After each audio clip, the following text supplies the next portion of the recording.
তোমরা এই স্বর্ণ ছাড়া দলটা লইয়ে কি কোপা আমেরিকা জিততে পারবা? কোনো বিলে সম্ভব? এই রকমের বিভিন্ন প্রশ্ন ব্রাজিল ফ্যানদের মাথায় ঘোরপাক খাইতে আছে।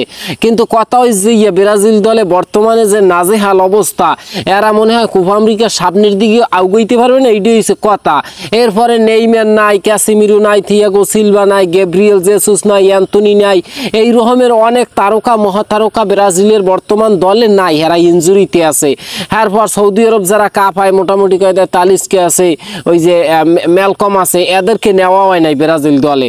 এখন এই রকমের বিভিন্ন প্রশ্ন যাদের মাথায় খেলে, একটা জিনিস সবসময় মাথায় রাখবেন, এই যে দরিবাল জুনিয়র ব্রাজিলের নূতন কোচ, আর মাথায় কিছু আছে। হ্যাঁ, আগের যে আসলে কোচ আসলে হ্যাটসিক নিয়ে একটু আপডেট করলে ভুল হইবে দেখা যায়, তবে হে অনেকটা গবেষণা করিয়ে চিন্তা করিয়ে প্লেয়ারগুলোর নেছে। মহাতারকা নাই যদিও, কিন্তু অনেকগুলো তারকা কিন্তু ব্রাজিল দলে বর্তমানে আছে। যদি এই রকমের হিসাব করতে যান, চিন্তা করেন ভিনিসিয়াস জুনিয়র, রদ্রিগো, এরা দুইজন রিয়াল মাদ্রিদ কাপ হয়, রিয়াল মাদ্রিদ বিশ্বের নাম্বার 1 ক্লাব করতে ভুলইবে না। যে কোনো দলকে তারা এককালে মুহূর্তে হইয়ে লাগতে পারে। এই দলের প্রধান হেডকেডা ভিনিসিয়াস জুনিয়র, এবছর ব্যালন ডি'অরের দৌড়ে র্যাঙ্কিংয়ে মোটামুটি 1 নম্বরে আছে কেডা? Vinicius junior. হে এবছর দেখা যায় ব্রাজিল দলটাকে নেতৃত্ব দিয়ে সামনের দিকে আগুই লই জিততে পারবে।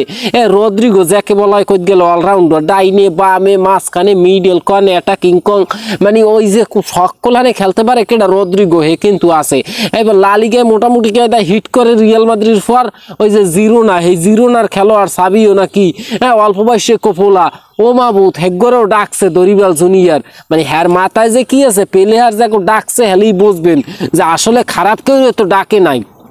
রিয়াল মাদ্রিদ চিন্তা করেন ডিফেন্স লাইন এক্সের ভেদ করতে দেয় না, এডার মিলিতে হবে, মিলিতেও আছে, কোনো সমস্যা নাই, চিন্তা করি না। এডারসন যদিও ওই 72 গেছে দলতে ইনজুরির কারণে, গোলকিপার এডারসনের আমার তো দরকার নাই।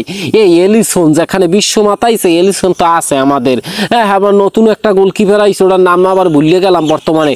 হেগোই কি খারাপ খেলছে? এই যে খেললে কয়েকদিন ইংল্যান্ডের লাগে, স্পেনের লাগে, চমৎকার খেলা দেছে। হেডাও আছে গোলকিপার। এখন মিললে জিল্লিয়া চমৎকার দলা আছে, তবিও দেখা যায় ওই যে নেইমারকে আরো যারা ছিল দরকার, কিন্তু যেহেতু ইনজুরিতে এখন তো আর নিতে পারবে না, এই জন্য যারা আছে এরাও চমৎকার খেলবে এবং আমেরা আশাবাদী থাকতে পারেন ব্রাজিল ভক্তরা। এবছর কোপা আমেরিকা ব্রাজিল নেবে। এখন বলতে পারেন যে আম্মে কেমনে বললেন? আরে ভাই চিন্তা করেন, নেইমার যে বছর না থাকে, মানে ওই যে 2019 সালে নেইমার কিন্তু ছিল না, তখন কিন্তু ব্রাজিল কাপ লইয়েছে। 2024 সালে নেইমার নাই, কাপ নেবে কেডা?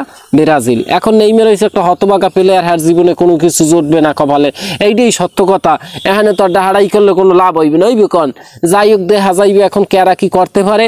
তবে কথা হয়েছে ব্রাজিল ভক্তরা এক্সের ভিডিওটাকে শেয়ার করিয়ে দেবেন। ভালো থাকেন, সুস্থ থাকেন। কালাবাই পেজটি এখনো যারা ফলো করেন নাই, ফলো করিয়ে পাশে থাকেন।